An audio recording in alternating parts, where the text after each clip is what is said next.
Merci encore à toutes et à tous. Je vois des têtes connues dans la salle qui nous ont rejoints pour cette conférence plénière. Je vous avais parlé en introduction de Tech4Health que nous faisons la parité dans ce comité scientifique, mais aussi dans la co-animation. La preuve avec Anne-Lise Soleil. Merci encore de ta présence. Tu es la directrice des affaires publiques et de la communication de Philips. Donc je sais que les sujets que Armelle Gracier de la CITEM forcément t'ont parlé. Merci encore de ta présence et du travail de co-animation ensemble. Je te laisse peut-être te présenter aussi devant tout le monde. Bonjour à tous, merci beaucoup. Alors je fais une correction, je ne suis pas la directrice des affaires publiques mais des relations publiques. La directrice des affaires publiques me taperait sur les doigts.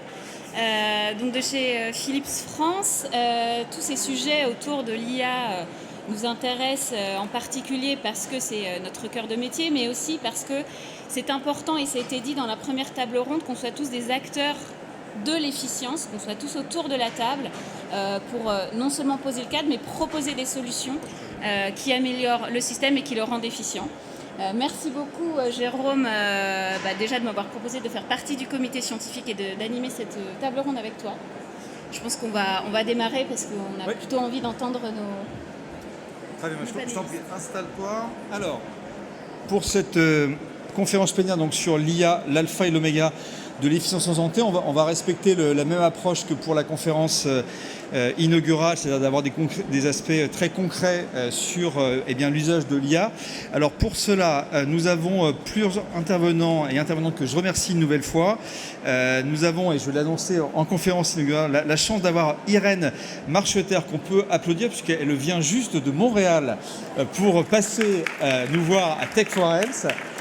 Qui s'est beaucoup impliqué. Donc vous êtes représentant de la direction des affaires publiques et du rayonnement, j'adore ce titre, et des partenariats du CHUM, donc le CHU de Montréal. Et vous allez voir, c'est passionnant en termes de projets. Lorsqu'on a préparé ensemble, j'ai reçu 12 pages de projets en IA. Donc j'ai dit, bon, en fait, on va faire une conférence qu'avec vous, Irène. Donc merci encore de votre présence. Nous avons également le docteur Amaury Martin, donc directeur de l'innovation et du développement des ressources de l'Institut Curie. Nous avons également la start-up qui est important avec également un pôle de santé qui le dirige, le docteur Arnaud Bail, cofondateur de Clinéo. Et on va voir sur les essais cliniques, c'est passionnant. Frédéric Collet, qu'on ne présente plus puisqu'il était avec moi il y a encore quelques minutes, président donc, de la filière IA et cancer. Gilles Duluc, qui a été nommé il y a quelques secondes à l'assurance maladie, je plaisante, donc, qui est donc le directeur de l'innovation et de la recherche clinique au CHU de Bordeaux. Et également, nous avons le plaisir d'accueillir un acteur qui est très présent sur les sujets tech en santé depuis pas mal d'années, le docteur Vincent Bouvier, président du groupe Vidal. Voilà. Donc, je vous propose qu'on commence tout de suite avec une première question. Et cette première question, je vais la poser avec Frédéric Collet. Vous avez vu que Frédéric appréciait ce sujet forcément de l'efficience, de la tech, mais forcément de l'IA, puisque tu es le président de la filière IA et cancer. Et je l'ai dit en introduction de Tech4Health, ce qui me plaisait dans ton approche, c'est la vision écosystème. Quand on parle de l'IA, Marguerite Cazeneuve en a encore reparlé, il faut pouvoir travailler ensemble. Et donc, avec par défaut une approche collaborative. Donc, la première question, c'est comment tu vois le rôle de l'écosystème de l'IA en santé pour transformer ces pratiques médicales. On a bien vu dans la première conférence qu'il y avait encore des complexités pour la mise en place. Donc comment tu vois ces pratiques aujourd'hui évoluer grâce à l'IA? Est-ce qu'elles peuvent renforcer cette efficience globale du système de santé? Et puis quels sont pour toi les leviers qui sont prioritaires? Alors vous n'avez pas 2 heures, vous n'avez que quelques minutes, mais je sais que vous êtes efficace. Alors d'abord, juste pour rappeler ce qu'est la filière IA et cancer, la FIAC, ça n'a rien à voir avec l'art contemporain. C'est une filière qui rassemble des acteurs privés et des acteurs publics. Donc c'est une plateforme absolument unique de collaboration entre acteurs privés et en particulier les principaux acteurs de la recherche dans le domaine du cancer, donc un certain nombre de big pharma, et de l'autre côté des acteurs publics et en particulier l'INCa. Et ces gens collaborent ensemble pour faire ce qu'on appelle la preuve par le projet, c'est-à-dire qu'ils mènent ensemble des projets de développement qui sont des projets qui ne sont pas des projets d'accès au marché, qui sont des projets de valorisation de la donnée. Et derrière ces projets-là, il y a l'idée que la FIAC contribue à valoriser l'écosystème des données de santé en France et à, en particulier, valoriser tout le développement autour de ce qu'on appelle la plateforme des données de cancérologie de l'INCa. Donc c'est une vraie plateforme collaborative qui a fait sa preuve, parce qu'aujourd'hui, la FIAC, grâce à ces différents projets, on en a une quinzaine en cours, a déjà fait l'objet de plusieurs publications à l'ASCO, à l'ESMO, etc., etc. Donc la FIAC, c'est d'abord, pour répondre à la question de Jérôme, d'abord une plateforme collaborative de mise en commun d'expertise, et il en faut, de données et de projets, et accessoirement de financement. Donc ça, c'est l'objet de la FIAC. La FIAC, elle démontre à quel point cet enjeu de collaboration il est essentiel, parce que tous ces gens qui sont là sont habituellement, en tout cas pour les industriels, des concurrents. Et ce sont des gens qui, ensemble, vont travailler sur la mise en œuvre, l'approbation, le développement, le partage des enseignements, des projets qui sont menés. Donc on est hors de toutes les règles ou des usages habituels de concurrence, mais vraiment de fertilisation.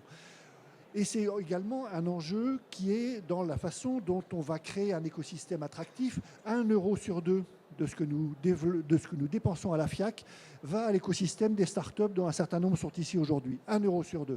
Donc la FIAC, elle joue également ce contributeur de valorisation, de développement, de fertilisation de cet écosystème des data en santé. Et donc elle existe depuis maintenant 3 ans.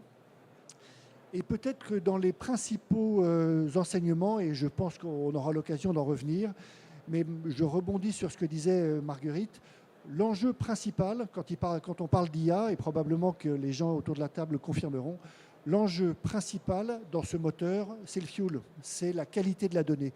80% de l'enjeu du temps, de la dépense, c'est sur la qualité de la donnée. Les algos, tout le monde les aura. Peu ou prou, les algorithmes, tout le monde sera capable de développer des algorithmes intelligents.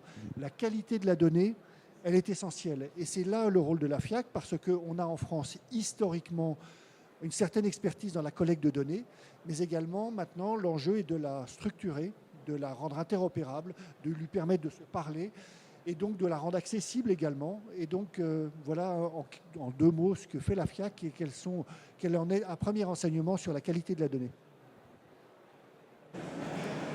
Merci beaucoup Frédéric Collet pour cette entrée en matière qui pose bien le cadre, et notamment de comment est-ce qu'on rend la donnée utile et donc efficiente. L'IA, c'est donc un postulat aussi pour améliorer le système de santé, pour le transformer, pour mieux soigner. Et donc on se pose vite la question de l'apport de l'IA dans les traitements. Donc je me tourne vers vous, docteur Amoré-Martin. Vous êtes donc directeur de l'innovation et du développement des ressources à l'Institut Curie. Est-ce que vous pourriez nous expliquer justement comment la recherche fondamentale contribue à améliorer les traitements et les diagnostics grâce à l'IA? Est-ce qu'on a là l'alpha et l'oméga? Et quels sont d'après vous les ponts entre recherche académique et recherche clinique? Alors, vu que je n'ai pas 2 heures, je vais essayer de répondre simplement à une question longue. On vit un moment très particulier. Je ne suis pas sûr que tout le monde s'en rende bien compte, mais il y a encore 1 an, parler de ChatGPT, d'ailleurs la plupart d'entre nous ne savions même pas comment on prononçait ce mot-là. C'était juste un truc de geek. Alors ça faisait 15 ans, 20 ans que les gens dans les équipes de recherche travaillaient sur ces sujets, mais c'était loin d'être arrivé dans le grand public. Et je pense que là, l'année qu'on vient de vivre, ça a été une année où c'est rentré dans les établissements de santé, c'est rentré dans la tête des décideurs, et on a compris que ce n'était pas juste un gadget, mais c'était bien aujourd'hui une réalité.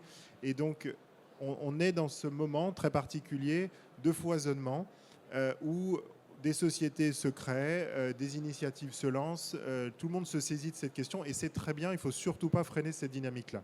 Donc l'alpha et l'oméga, oui, et donc vu d'un établissement comme l'Institut Curie, où on a à la fois de la recherche et du soin et de l'innovation, nous, notre ambition, très clairement, c'est de mettre de l'IA à tous les étages de l'institution.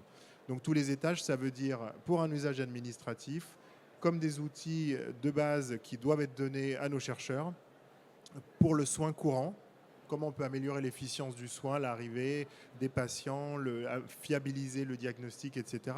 Et la recherche clinique. Donc oui, on est bien dans du sol au plafond. Alors pour autant, est-ce que c'est l'alpha et l'oméga de l'efficience? Ça, en fait, les années qui sont devant nous vont le démontrer.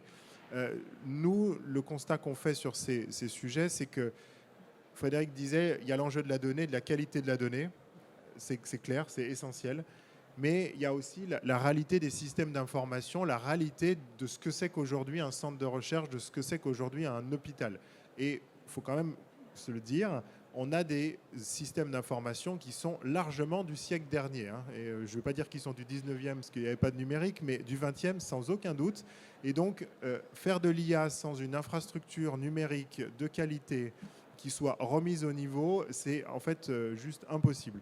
Donc il y a d'abord et avant tout un enjeu majeur à se doter de serveurs de qualité, de gouvernance, d'équipes qui sont en capacité aussi de travailler sur ces questions-là.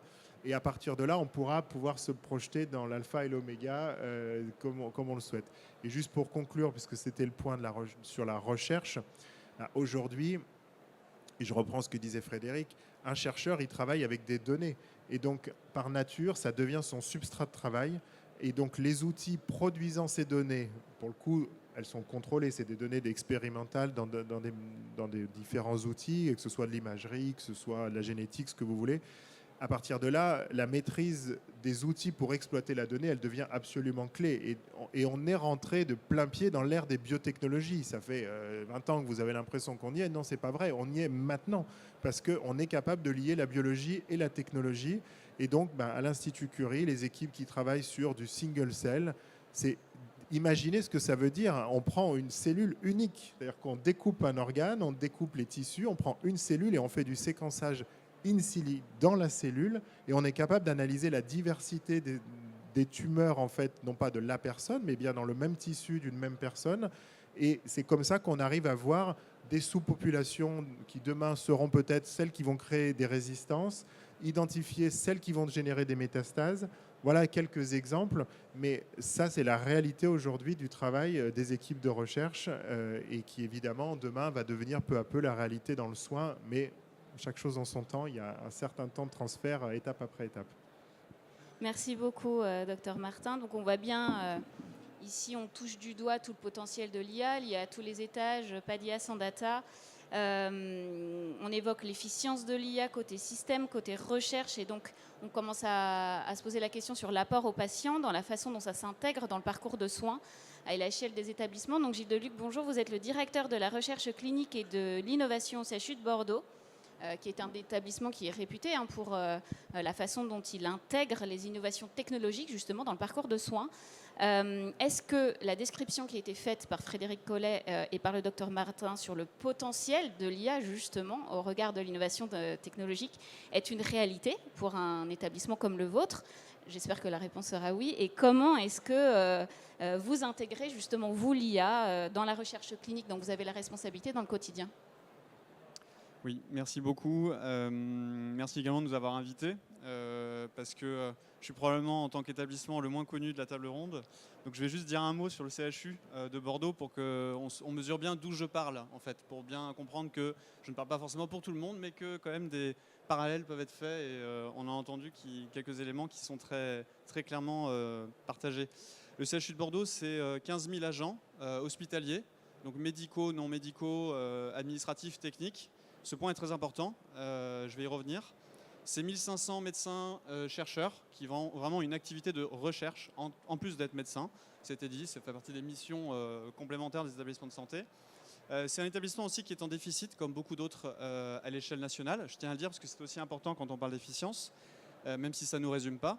C'est spécifiquement le sujet de la recherche et l'innovation.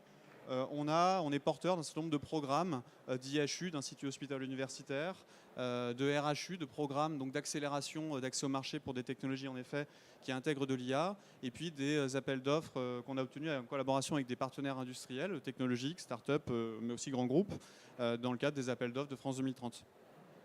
Donc pourquoi je dis tout ça? C'est parce que nous, à quoi on est confronté au CHU de Bordeaux quand on parle d'IA? On est confronté à trois types globalement d'outils technologiques. On a des technos qui sont non DM au sens réglementaire, mais qui intègrent de l'IA, qui vont améliorer des process de soins, des process de prise en charge du patient. Le cas un peu simple, mais difficile à mettre en œuvre, mais très intéressant, c'est par exemple la vulgarisation autour des comptes rendus médicaux qui, par exemple, est porté par une startup avec qui on collabore, qui est Vulgaroo. C'est aussi, deuxième point, des technologies DM qui intègrent de l'IA et qui vont permettre de révolutionner des actes techniques médicaux. Donc là, c'est des travaux que l'on mène sur de la prescription, sur de la chirurgie. On travaille avec des sociétés comme Synapse, que vous connaissez probablement, comme Nurea. Et puis, vous avez également, troisième type, des solutions qui vont travailler sur l'amélioration de la prédiction, qui sont peut-être à un stade un tout petit peu plus amont, en R&D, qui doivent utiliser de la donnée, justement, pour pouvoir assurer une prédiction de l'efficacité de l'usage d'un médicament ou d'un acte chirurgical, par exemple en chirurgie cardiaque ou dans le traitement des anévrismes de l'aorte. Donc, pourquoi je dis ça? Tout ça également, c'est parce que on est confronté à des différentes facettes de technologies intégrant de l'IA ou sans IA. Et on est globalement toujours confronté un peu à la même question, c'est que nous, on ne se pose jamais la question de savoir si c'est efficient aujourd'hui. Parce que déjà, la première question qu'on se pose, c'est de savoir si c'est efficace. C'est ce qui a été dit, je pense, et c'est quand même un point super important. Quand on parle d'efficience, c'est le coût versus le bénéfice. Aujourd'hui, on travaille beaucoup sur le bénéfice. Encore une fois, je parle de la position du CHU de Bordeaux. Le bénéfice, c'est quoi? C'est se demander si une innovation qui intègre de l'IA, en l'occurrence, va être utile pour la santé, spécifiquement. Est-ce que ça va être efficace? Ça va améliorer le service médical rendu aujourd'hui aux soignants? Et puis, dernier élément, ça a été dit tout à l'heure sur la première plénière, c'est le caractère intégrable. Est-ce que c'est intégrable dans le parcours du patient? Est-ce que c'est intégrable dans la pratique quotidienne de nos soignants? Et ça, ce sont des éléments sur lesquels on essaye de travailler avec nos partenaires, qu'ils soient internes à l'établissement ou extérieurs, publics ou privés.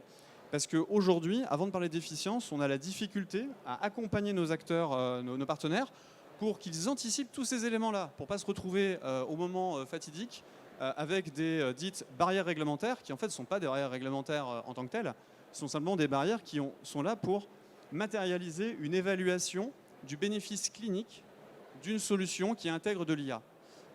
Concrètement, il faut qu'on soit capable, ça a été dit aussi tout à l'heure, d'évaluer dans un environnement contrôlé la recherche clinique, mais aussi la recherche plus amont, en effet fondamentale, enfin translationnelle en l'occurrence, mais aussi en vie réelle, donc avec les données que l'on a. Il faut qu'on soit capable d'accompagner les acteurs pour qu'ils intègrent tout de suite dans leur roadmap de développement et dans leurs différentes étapes réglementaires cet enjeu futur d'efficience. Et ce n'est qu'en faisant ça qu'on arrivera à parler d'efficience dans le modèle qui est le nôtre et qu'on pourra un jour démontrer peut-être vraiment l'impact de l'IA dans le champ de la santé. Puis je terminerai sur un dernier élément, parce que j'ai peut-être été un peu long. Je voudrais également insister énormément sur la partie accompagnement et évaluation. On ne peut pas parler d'efficience dans le domaine de la santé en parlant d'IA, mais aussi de toute autre technologie d'ailleurs, pour les patients directement, mais aussi pour les professionnels, parce que c'est deux situations très différentes finalement, sans parler d'évaluation. Il faut qu'on arrive à beaucoup plus évaluer l'impact en santé, mais aussi l'impact organisationnel. Et ça, c'est un mot que j'ai assez peu entendu et que j'entends assez peu quand on parle d'IA aujourd'hui. On ne peut pas espérer une véritable efficience de l'IA dans le modèle de système, dans le système de santé que l'on a, si on n'accompagne pas les professionnels, d'où mon point d'introduction tout à l'heure sur les 15 000 agents médicaux, non médicaux, administratifs, techniques, etc. On ne peut pas espérer ça si on n'accompagne pas à la formation préalable, initiale, continue, et si on n'accompagne pas dans la mise en œuvre, dans le test, dans la validation clinique et ensuite dans le déploiement une fois que tout est clean, je dirais, et que c'est acheté, que c'est éventuellement remboursé, etc. Il faut qu'on accompagne les professionnels pour le faire. C'est des modifications culturelles, de parcours, et quand on a des mastodontes comme ceux du CHU de Bordeaux, mais comme d'autres établissements, Curie est un énorme établissement également, et il y en a d'autres, on a 15 000 agents, c'est complexe, il ne faut pas critiquer ça, il faut simplement le comprendre et l'accompagner, parce que sinon, l'IA ne fonctionnera pas, ou en tout cas ne fonctionnera que pour une portion très congrue du système de santé. Je vous remercie.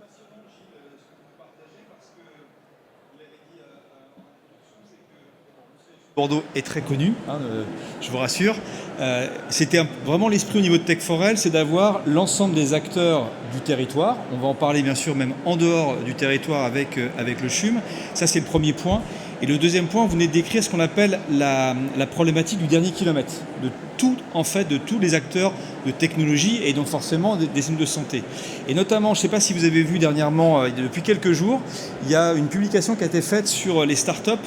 Où vous savez, en fait, on parle du chiffre d'affaires, hein, donc le fameux revenu annuel pour les startups, savoir est-ce que c'est récurrent. Et ils disent en fait maintenant, notamment aux États-Unis, c'est plus le chiffre qu'on regarde, c'est plus le chiffre d'affaires récurrent, c'est l'usage des solutions chez les clients, et notamment au niveau santé, c'est-à-dire son déploiement et son usage. Et donc je pense que cette notion de formation et d'accompagnement, c'est des éléments qui sont très concrets et qu'on souhaitait voir.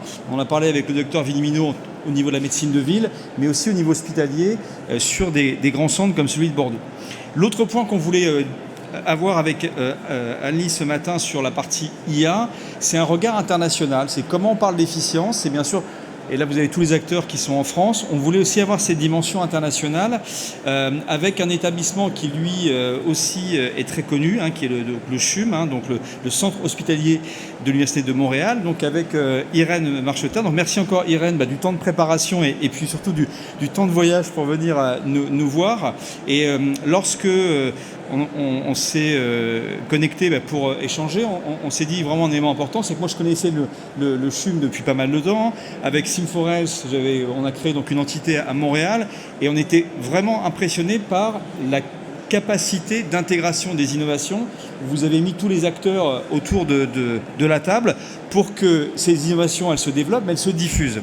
Donc, ma première question, c'est quel enseignement vous tirez des expériences d'IA que vous avez menées, et je crois que vous avez 2 initiatives structurantes que vous allez nous décrire.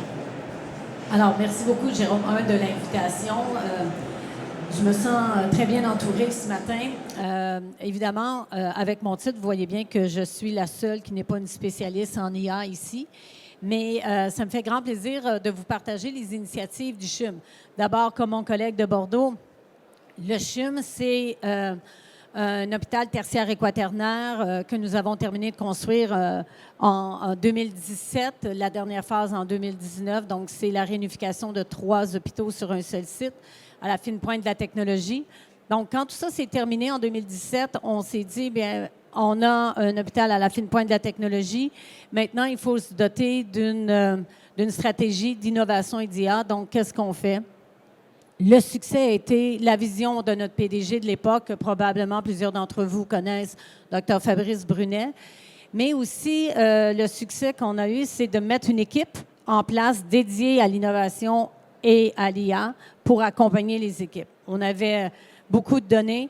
Jérôme vous l'a dit d'emblée, j'avais comme 12 pages de faire la recension de tout ça. Donc, si vous me permettez, évidemment, j'ai essayé de résumer ça et pour ne pas faire d'erreur dans les chiffres, de pouvoir consulter les données sur mon iPad. Donc, ce qu'on a voulu faire en premier, c'est vraiment de se doter d'un lac de données qu'on a appelé Citadel. Citadel, c'est 20,6 millions d'épisodes de soins, 30 systèmes d'information intégrés, 3,7 millions de dossiers patients.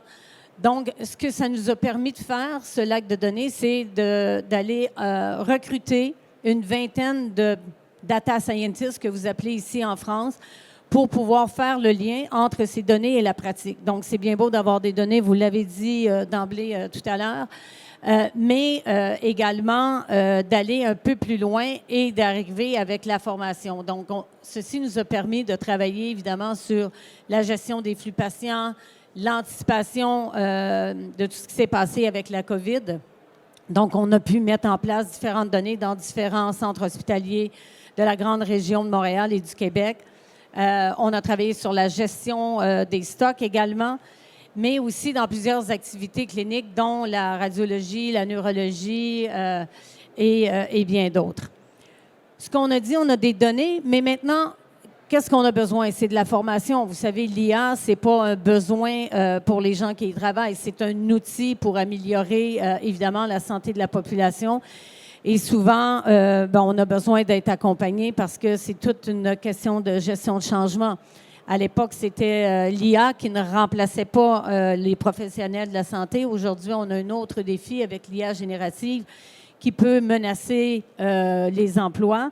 Alors, ce qu'on a fait en 2018, au-delà de ce que Dr Brunet m'a demandé de créer un site web en 3 semaines, je le trouvais un peu ambitieux, mais on y est arrivé quand même. Ça, c'est un autre sujet. Donc, c'est en 2018 qu'on a lancé l'École de l'intelligence artificielle appliquée à la santé. C'était la première école au monde à se consacrer au développement des capacités humaines et à l'implantation de l'IA en milieu de santé. Aujourd'hui, à ma connaissance, c'est encore la seule. Donc, on a 45 partenaires, vingtaine d'experts, 46 000 participants.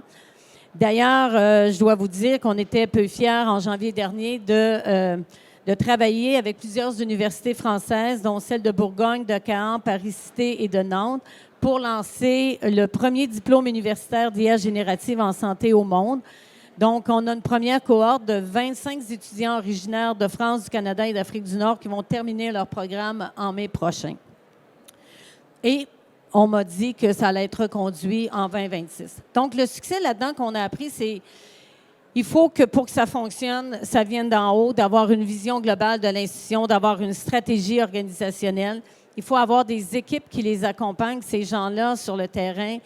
Ils sont très occupés. Et nous, au CHUM, à l'époque, on était, vous savez, 3 hôpitaux en un. On n'appelait même pas le même outil, le même nom. Donc, on avait toute une réunification des valeurs.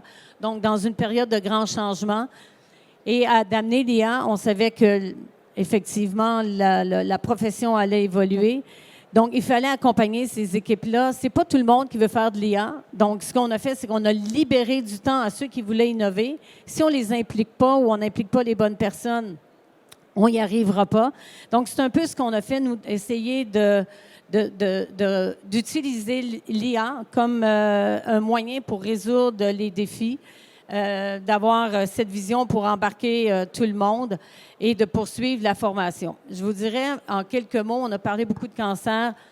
Ce que ça a donné chez nous en application très concrète en oncologie, radio-oncologie, on co-développe avec les entreprises. C'est la meilleure façon d'y arriver parce que souvent, ils nous arrivent avec des technologies, des applications qui sont non utilisables en milieu réel. Et donc, ce qu'on a voulu créer depuis le début, c'est exactement ça. Donc, d'avoir des partenariats de co-développement avec des gens qui ont la technologie et qu'on applique avec des champions. Pour que ça marche, il faut qu'il y ait des champions dans leur domaine et qui construisent ou co-construisent le modèle. Donc, quelques chiffres. Avec Drea, ce qu'on a fait chez nous, c'était la gestion des horaires de traitement des patients. On a permis d'optimiser l'allocation des ressources. On a parlé, oui, c'est bon d'avoir de l'IA pour améliorer la santé, mais tout ce qui touche aussi l'allocation des ressources. Ce projet-là a permis de réduire de 80 le fardeau administratif dans l'optimisation et la gestion d'horaire des traitements des patients. On a fait un gain d'efficience de 13 Dans le même secteur, on a développé aussi, avec Organes RT, la réalisation de contours précis des organes. Ceci nous a permis d'avoir une réduction de 60 à 90 du temps de planification des traitements. Par exemple, on nous dit que pour un cas en ORL, on est passé de 25 minutes à 10 minutes et pour un cas de poumon, de 20 minutes à 4 minutes dans la planification. Ce qui permet, oui, de voir davantage de patients, mais d'être beaucoup plus efficace. On a développé dans le même secteur, ils sont en feu en radio-oncologie chez nous. On a travaillé aussi à l'automatisation des plans de traitement. Donc, on a, avec RapidPlan, on a 80 des plans qui sont effectués sont prêts à être utilisés tels quels. Quand on fait le plan manuellement, ça nous prend à peu près de 2 à 4 heures. Donc, avec eux, ça nous a permis de sauver, on peut le faire maintenant en 30 minutes et on a un gain de productivité de 8 On a parlé aussi de la logistique. Donc, un dernier mot, parce que je ne veux pas être trop longue. Au bloc opératoire, chez nous, on a environ 50 000 chirurgies chaque année. Et ce qu'on voulait faire, c'était de gérer l'utilisation des fournitures médicales jetables. Alors, chaque chirurgien veut utiliser ses produits avec lesquels il est habitué et ça entraîne des coûts énormes. Alors, ce qu'on a fait, on a travaillé avec un chirurgien qui est très axé sur l'innovation et on a co-développé, je devrais dire, avec une équipe de programmeurs d'une start-up qui s'appelait AssistEQ à l'époque. Et donc, ils ont mis au point une technologie d'intelligence artificielle qui est capable d'analyser et de suivre en temps réel l'utilisation de ces fournitures. On a eu une réduction moyenne de 24,5 % des coûts opérationnels.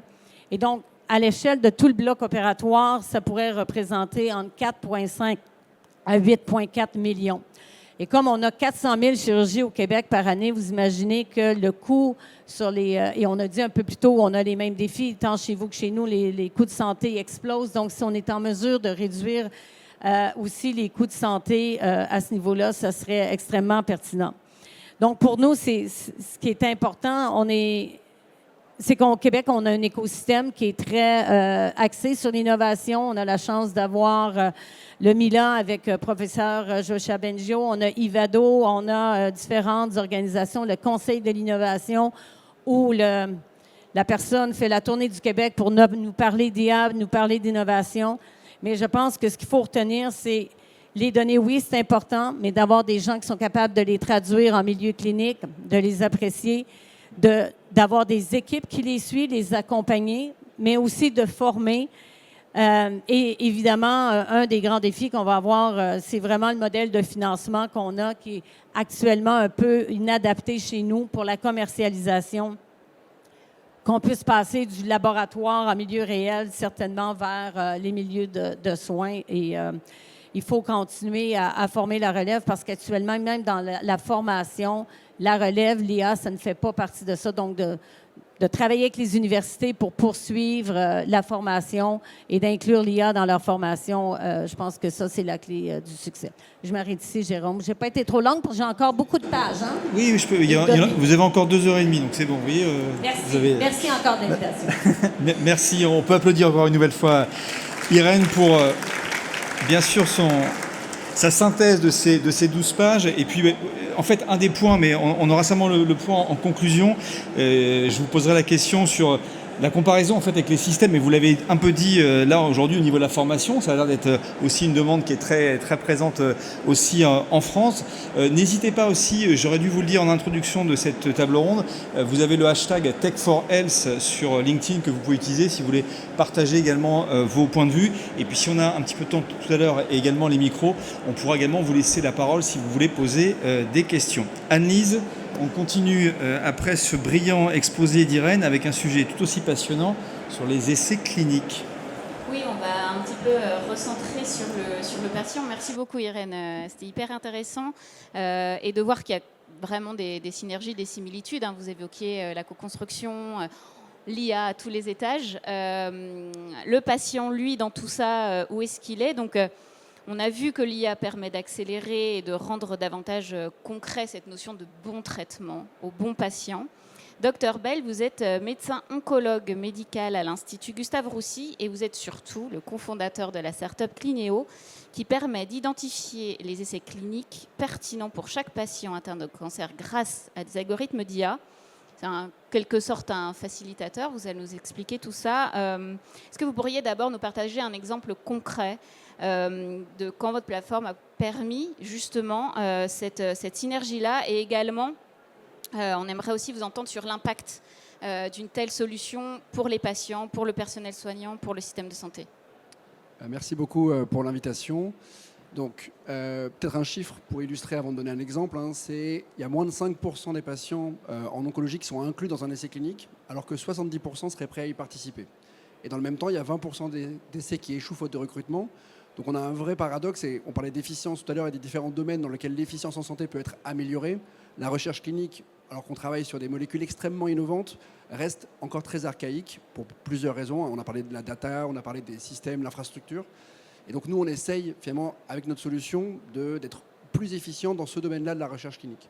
Et donc des exemples concrets, c'est des patients qui, grâce à la plateforme, donc, peuvent trouver un essai clinique et en parler avec leur oncologue et donc être inclus dans un centre où l'essai clinique est ouvert. Et on parlait tout à l'heure du CHU de Bordeaux, de Curie, de Gustave Roussy. On a concrètement plus de chances actuellement en France d'intégrer un essai clinique quand on est suivi dans ces centres experts que lorsqu'on est suivi dans d'autres centres où l'essai n'est pas ouvert.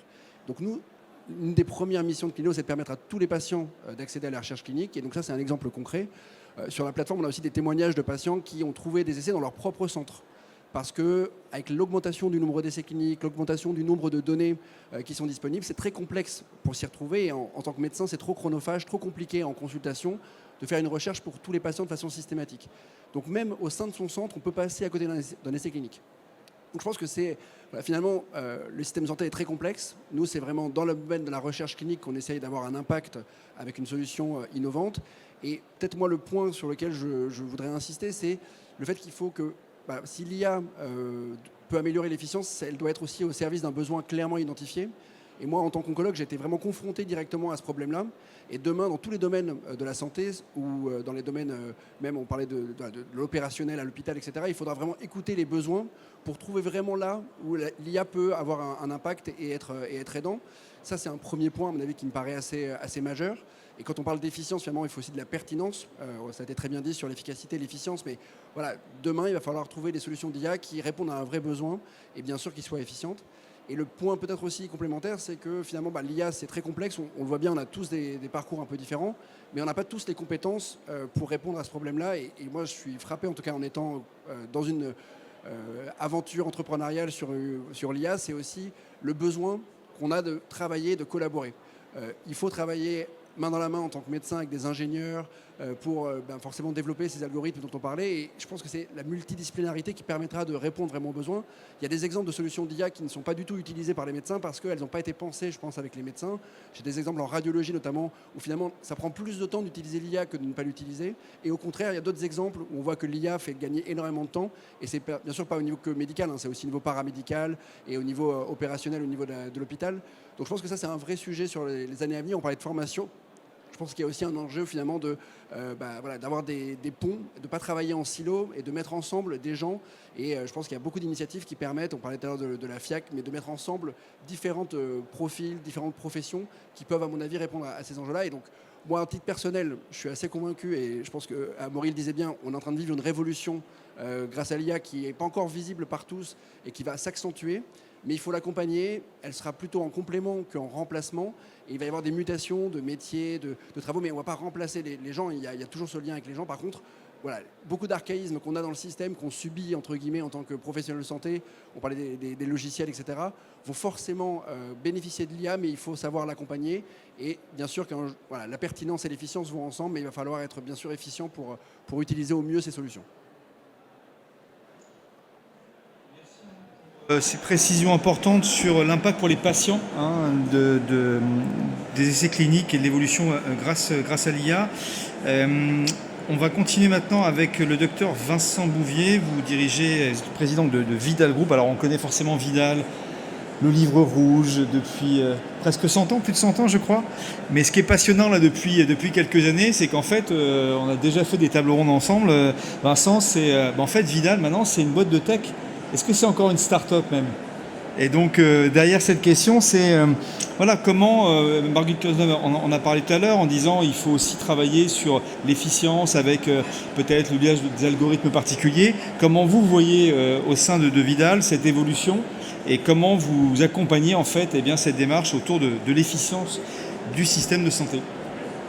Merci pour votre invitation. Effectivement, nous on travaille. On n'entend pas là. On entend mieux là? Oui. Merci. Donc, merci pour votre invitation. Donc, effectivement, nous on travaille sur l'aide à la prescription depuis longtemps et ces nouvelles technologies, notamment l'IA, viennent changer complètement la façon dont on travaille et le service qu'on peut apporter aux professionnels de santé et à l'écosystème. Donc c'est une révolution complète qu'on vit depuis plusieurs années. On a déjà intégré depuis longtemps en fait, notamment les technologies de deep learning dans nos algorithmes, mais actuellement ça va encore plus vite. Donc je vais peut-être répondre en 3 points. D'abord, finalement, en quoi est-ce qu'on est aussi un levier de l'efficience en tant que spécialiste de l'aide à la prescription? Comment? Et puis vous donner un peu une perspective sur ce qui va se passer après. Donc en quoi je pense que le premier point, c'est que tout ce qu'on fait, il y a de la technologie et de l'IA à tous les étages. Ça va énormément améliorer le système. Et le système, ils servent à quoi? Ils servent en premier lieu à diminuer le risque lié à l'utilisation des produits de santé et aux médicaments. C'est diminuer les risques d'accident. Et je ne sais pas si c'est une notion qui est bien partagée. Elle commence à être assez documentée, mais par exemple à l'hôpital, il y a 3 grand risque aujourd'hui autour des effets indésirables liés aux soins. Le premier, c'est le bloc opératoire. Le deuxième, c'est les infections nosocomiales. Et le troisième, c'est le risque médicamenteux. Voilà. Et le risque médicamenteux, il présente un intérêt particulier qui est que plus de la moitié de ces accidents liés aux médicaments sont évitables. Plus de la moitié sont évitables. Voilà. Donc, cette idée assez simple, mais très claire, que si on arrive à participer à la diminution des accidents liés aux soins, on participe évidemment à l'efficience du système. Voilà. Et c'est ça notre mission, et l'IA nous aide énormément. Alors comment ? Je vais vous donner simplement un exemple, parce que ça nous aide dans tout ce qu'on fait aujourd'hui. Mais si je prends finalement l'illustration de ce sur quoi nos équipes sont en train de travailler en ce moment, c'est un module qui est autour des interactions médicamenteuses. Ce n'est pas la première cause d'accident d'ailleurs. La première cause d'accident liée aux médicaments, c'est les erreurs de dose, pour information. Sur la question des interactions, on travaillait jusqu'à maintenant avec finalement des couples d'interactions entre des principes actifs dont on sait qu'ils sont en interaction, parce qu'au moment de la mise sur le marché, les fabricants et les agences ont décidé que c'était des couples auxquels il fallait faire attention. La réalité aujourd'hui, c'est qu'on est en train de revoir complètement la façon dont on travaille, grâce notamment à ces technologies, en particulier en travaillant sur en sélectionnant les couples d'interaction, parce qu'il y a des milliers de couples d'interaction dans nos bases de données, mais en fait, ceux qui sont cliniquement pertinents et pour des patients donnés, en fait, il y en a beaucoup moins que ça, et c'est cela qu'il faut faire apparaître devant au patient. Et en plus, ce qu'on fait, c'est qu'on adapte ces services et ces recommandations aux patients que le médecin a devant lui. Par exemple, on sait maintenant qu'on arrive à analyser le fait que deux produits qui sont, ou deux principes actifs en interaction, le sont éventuellement pas si vous analysez dans la profondeur la capacité d'élimination rénale des différents produits. Et à ce moment-là, vous pourrez probablement en donner un le matin et en donner le soir. Et des produits qui aujourd'hui sont considérés comme étant en interaction, je vois les cancérologues qui me regardent là, eh ben, le sont probablement en fait pas, ou en tout cas on arrive à travailler comme ça. Donc vous voyez, typiquement, ça, c'est ce que nous amène en ce moment l'intelligence artificielle sous différentes formes d'ailleurs, je ne rentre pas dans le détail, pour faire progresser considérablement nos différents modules d'aide à la prescription. Dernier point, peut-être pour donner un peu de perspective, puisque la prescription, c'est un sujet très important, c'est un levier, mais au fond, ce qu'attendent aujourd'hui, notamment les soignants, c'est une aide plus générale dans la prise en charge de leurs patients. La prescription, c'est un sujet, mais plus généralement, la prise en charge, ce n'est pas que la prescription. Voilà. On ne traite pas qu'avec des produits de santé, on traite aussi avec de la chirurgie, on traite aussi avec de la surveillance. Voilà. Et au fond, on voit qu'aujourd'hui, l'impact de ces technologies, il va nous permettre de changer en profondeur cette approche pour les soignants.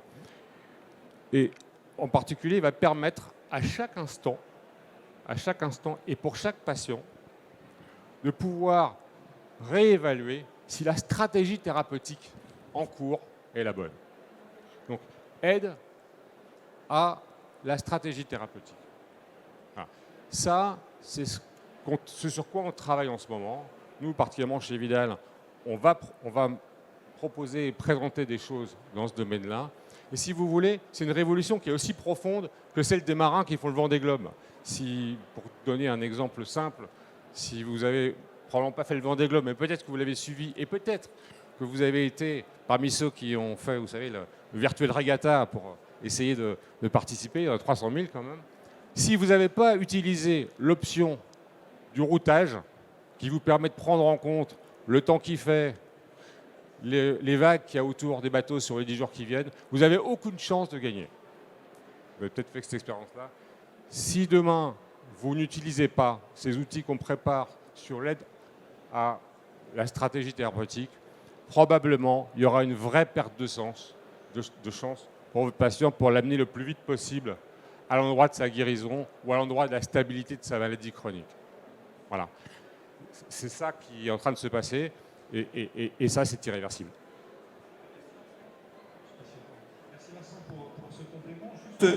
Vidal, c'est aussi une société internationale. Est-ce que, avant de vous poser la question également à Irène sur un peu son regard par rapport à ce qui se fait à la France, est-ce que les enseignements que vous nous partagez là, c'est également sur les autres pays ou il y a d'autres enseignements qui pourraient être intéressants? En tout cas, le constat qu'on fait là, il est tout à fait partagé dans les différents pays dans lesquels on opère. Nous, on opère dans 50 pays aujourd'hui. Mais il y a des différences culturelles qui sont fortes, des retards qui se rattrapent d'ailleurs. Par exemple, les Allemands sont beaucoup plus forts dans la facturation hospitalière que dans l'analyse des risques médicamenteux. Bien, cela est dit. Alors, avant de poser la dernière question à Irène sur un peu ce retour et ce regard, on a bien dit avec Adeline et Jenna tout à l'heure en introduction de la conférence inaugurale que eh bien, Tech for Health, c'était un lieu d'échange et bien sûr d'interaction. Donc dans quelques minutes, enfin quelques secondes même, on va vous proposer de poser vos questions. Donc, on pourra prendre 2 ou 3 questions et Adeline tout à l'heure donc le micro pourra vous le passer. Donc Irène, vous êtes notre invitée d'honneur. Merci une nouvelle fois de votre visite. Quand vous voyez tous les panélistes là, qui ont pris la parole ce matin, notamment votre confrère avec Gilles, quelle est votre vision entre ce qui se fait au Québec et la France? Est-ce que vous voyez qu'il y a beaucoup de différences ou au final les problématiques sont les mêmes?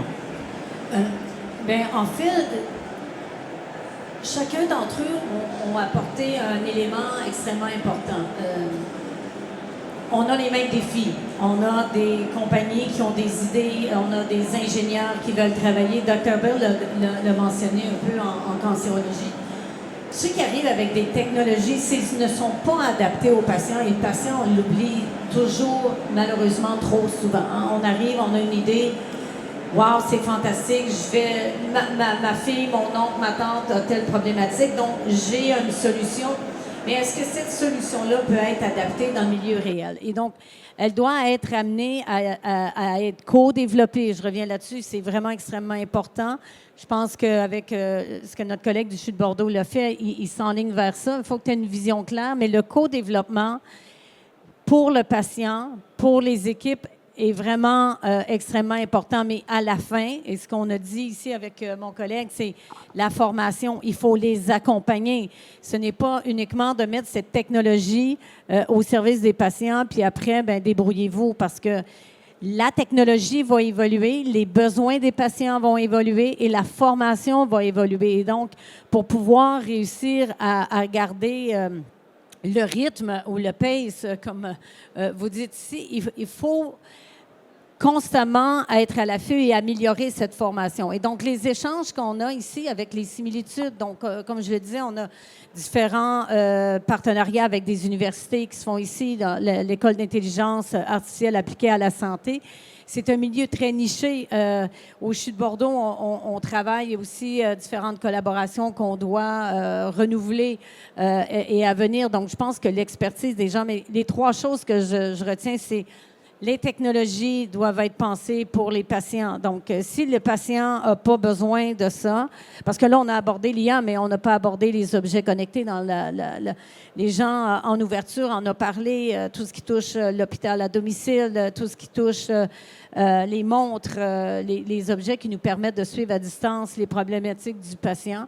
Et je pense qu'on a le même enjeu. On parle beaucoup de système de santé, mais autant du côté de l'Atlantique que chez nous, on a vraiment plutôt un système de soins. Donc, on n'est pas assez dans la prévention, dans la promotion de la santé, parce que si on est capable de diminuer l'arrivée à l'hôpital, mais évidemment, dans le parcours de vie ou dans le parcours de soins chez nous, il ne revient pas chez nous et l'IA peut nous permettre, ou les objets connectés, peut nous permettre d'améliorer la santé de la population. Je pense que c'est l'objectif qu'on a. Et on a de plus en plus de ces maladies chroniques, le cancer et autres, dont les différents intervenants ont mentionné. La population est vieillissante, malheureusement, on n'y échappera pas. Enfin, je ne pense pas que personne n'a trouvé quelque chose pour l'instant pour nous rajeunir, mais je suis certaine que quelqu'un est en train d'y penser. Mais je pense que c'est le défi, c'est vraiment de garder en tête le patient. Et chez nous, le patient nous accompagne dans tous les parcours de soins en oncologie. Même dans notre comité de direction, on a 2 patients partenaires. On les a inclus. Ils nous ramènent à l'ordre. Ils nous s'assurent que, oui, mais là, vous avez quelque chose d'intéressant, mais qu'est-ce que j'ai pour moi? Et je pense qu'il faut trouver ces champions aussi qui sont prêts à y mettre l'effort parce qu'ils ont tellement d'autres choses à faire, à soigner leurs patients. Donc, c'est un apprentissage constant à faire pour eux également. Donc, les défis sont assez similaires. Et moi, je pense que si on peut partager nos apprentissages de part et d'autre, ce sera pour le bénéfice des patients ici, comme chez nous au Québec. Tout l'esprit de votre visite et de Tech Forest, donc voilà, de pouvoir partager aussi des visions internationales. Donc on vous l'avait promis de pouvoir aussi poser aussi vos questions. Alors est-ce qu'il y a une ou 2 questions pour notre table ronde? Je vois qu'il y a quand même beaucoup de monde dans la salle. Ça veut dire que tout est clair en fait, c'est ça? Pas de questions? Ah, si monsieur... C'est toujours la première question qui est difficile. Comme des veaux. Si vous êtes patient, vous allez voir, par exemple, en oncologie, donc un médecin, vous êtes terriblement angoissé, et aujourd'hui, vous vous dites qu'il y a des avancées médicales extrêmement significatives. Comment puis-je m'assurer que mon interlocuteur est à la pointe de la recherche et des développements médicaux? Arnaud, tu veux répondre?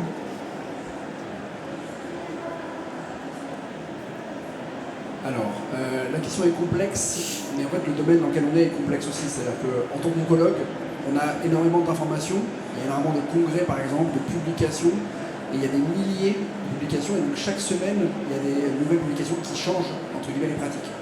Et donc ça, c'est pour les congrès, par exemple, mais bien sûr pour les essais cliniques. J'ai tout à l'heure, il y a beaucoup d'essais cliniques qui ouvrent en permanence. Et donc je pense que humainement, c'est impossible d'avoir une vision de toute l'oncologie, de tous les essais cliniques. Donc la réalité, c'est quoi? C'est que les oncologues se spécialisent. Donc on est de plus en plus experts d'une pathologie, même d'un sous-type de pathologie. Et donc quand on va voir un oncologue, si on va voir un oncologue qui est spécialisé dans le cancer qui est le nôtre, j'ai quand même espoir qu'on arrive à avoir des oncologues qui ont l'information.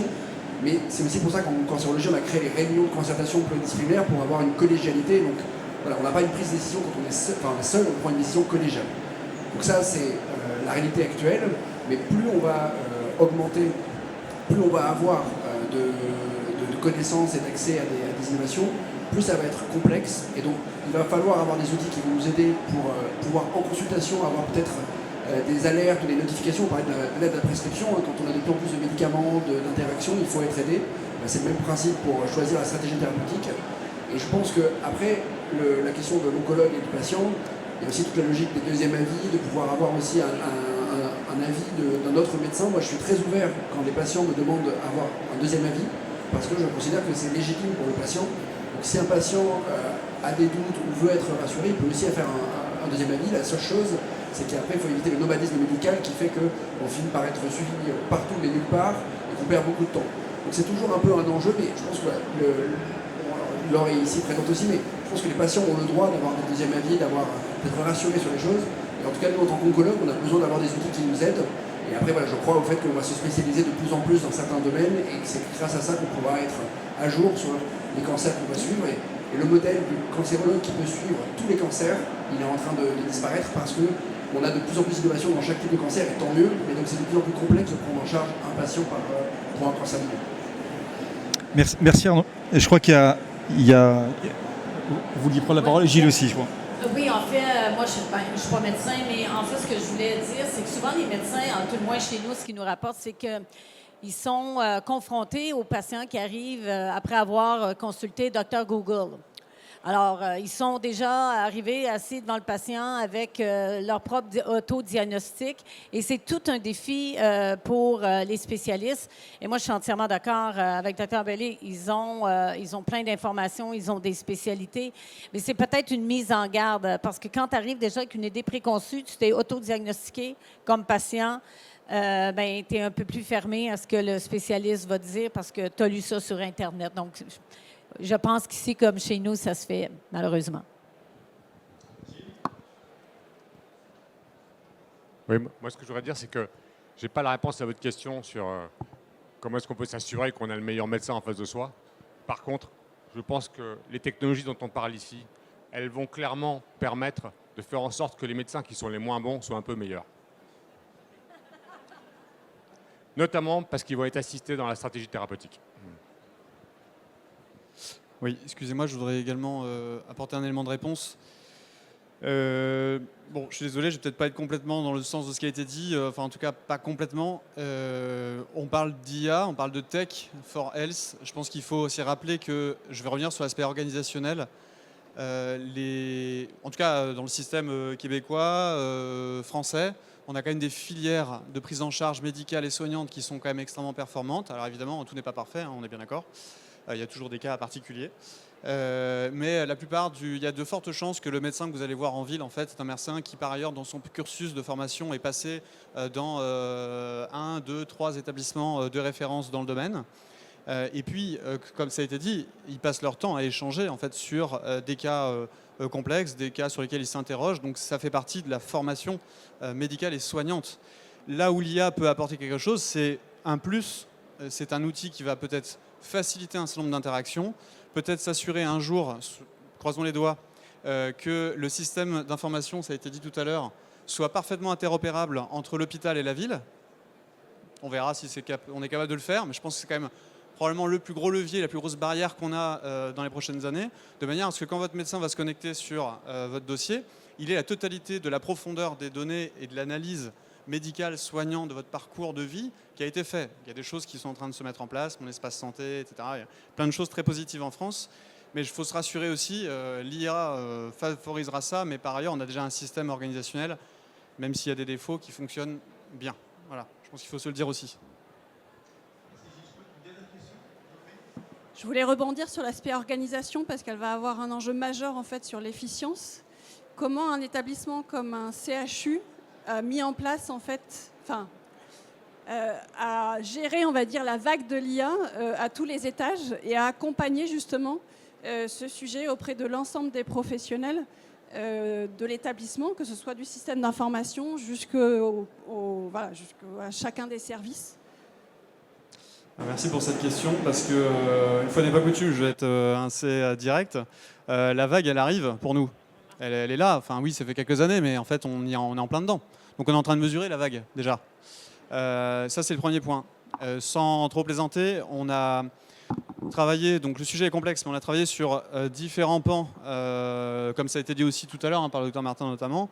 On a travaillé sur le système d'information. Je l'ai dit à l'instant, mais c'est quand même l'un des grands enjeux de tous les établissements de santé et de tous les professionnels de santé, que ce soit en ville ou à l'hôpital. Donc on y travaille par briques, il faut être honnête, hein. On n'a pas les moyens de tout révolutionner. Donc on travaille par briques, par objectif, le parcours du patient dans la prise en charge par exemple des plaies et cicatrisations, pour qu'on entende le besoin des patients, qu'on entende le besoin des soignants, pour ne pas parler que des médecins, mais si c'est très important, pour qu'on puisse adapter le système d'information, le traitement de la donnée et qu'on facilite le travail des soignants dans la prise en charge des patients. Et ça implique le système d'information, ça implique d'expliquer le nouveau module qu'on développe, c'est-à-dire d'abord le tester, le valider, je reviens sur ce que je disais tout à l'heure, le valider en environnement contrôlé, le valider en environnement réel et ensuite le déployer. Et donc je donne cet exemple-là, mais on a donc plusieurs objectifs qu'on a bien identifiés de ce point de vue-là, et on est en train d'y travailler cas d'usage par cas d'usage, en essayant d'aller jusqu'au bout, c'est-à-dire jusqu'au bout, encore une fois, c'est l'accompagnement au déploiement dans le service. Et puis ça a été dit aussi, je pense que c'est très important, c'est génial d'avoir plein d'IA, plein d'outils dans tout un tas de domaines, dans tout un tas de services, dans tout un tas d'établissements, mais l'une des difficultés qu'on a le plus, c'est de partager notre retour d'expérience entre établissements, entre professionnels, parce que moi je serais ravi de savoir si au CHUM, une solution a été utilisée dans un domaine spécifique, qui a été déployée avec efficacité, de manière à ce que j'évite de faire un marché public, que je mette 1 an à acheter ma solution, que je la teste, que je la mette en place et que j'accompagne mes professionnels. J'aurais peut-être pu gagner 12 mois, voire plus, pour en fait prendre la même solution, bénéficier du retour d'expérience et le mettre en œuvre. Donc on est dans le virage, souvent je dis, on est vraiment dans le virage en cours. On essaie de garder la trajectoire, mais il faut aussi avoir un discours de vérité. on manque de moyens pour le faire.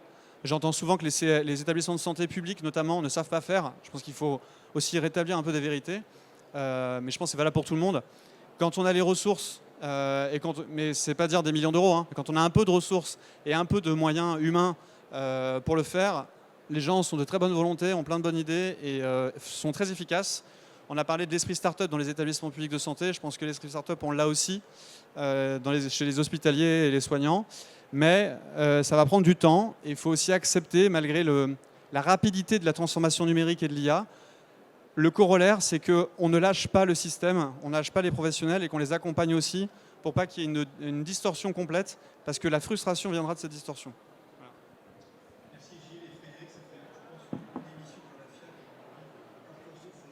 Qui pourrait être très utile. Laure, au niveau patient, une dernière question. C'était plus une remarque en fait, pour rebondir aussi sur ce que disait monsieur. En fait, je pense qu'il ne faut pas qu'on oublie qu'on n'a jamais prévu de tomber malade. Et au début, justement, on ne se repère pas en tant que patient. Et je pense que la question de est-ce que finalement j'ai la bonne préposition thérapeutique, c'est une question légitime pour le patient. Et je pense qu'il y a vraiment besoin de pédagogie aussi vers les patients, les proches, le grand public, pour expliquer ces transformations en cours. C'est extrêmement passionnant, c'est extrêmement positif, et ça fera réduire aussi, une certaine crainte. Et après ça, je pense qu'il y a aussi un enjeu, et pour lesquels les outils d'IA, et notamment d'orientation, d'aide à la décision, sont très utiles, c'est qu'il y a quand même des différences majeures sur le territoire entre un centre expert Unicancer qui a plein de médecins, des RCP hyper spécialistes, etc., et puis l'équipe plus locale qui, sur son territoire, essaye d'accompagner au mieux ses patients. Et là, je pense qu'il faut rassurer en disant qu'il y a de plus en plus de RCP partagés entre des centres, on va dire, en région, plus petits, avec des oncos plus généralistes, mais qui sont en lien avec des RCP spécialistes. Donc ça, pareil.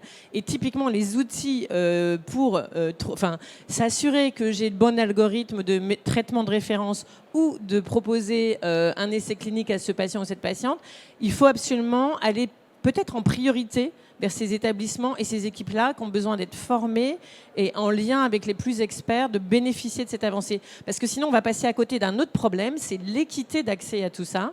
Et je pense qu'en fait, l'IA et toute cette interaction humaine et technologique peut y participer. Je pense qu'on peut applaudir l'ensemble des panélistes. Je remercie également Anne-Lise pour la co-animation et l'impact de Frédéric qui nous a permis de tenir encore une nouvelle fois le timing pour cette table ronde. Bonne journée à Tech4Health et encore merci de votre présence.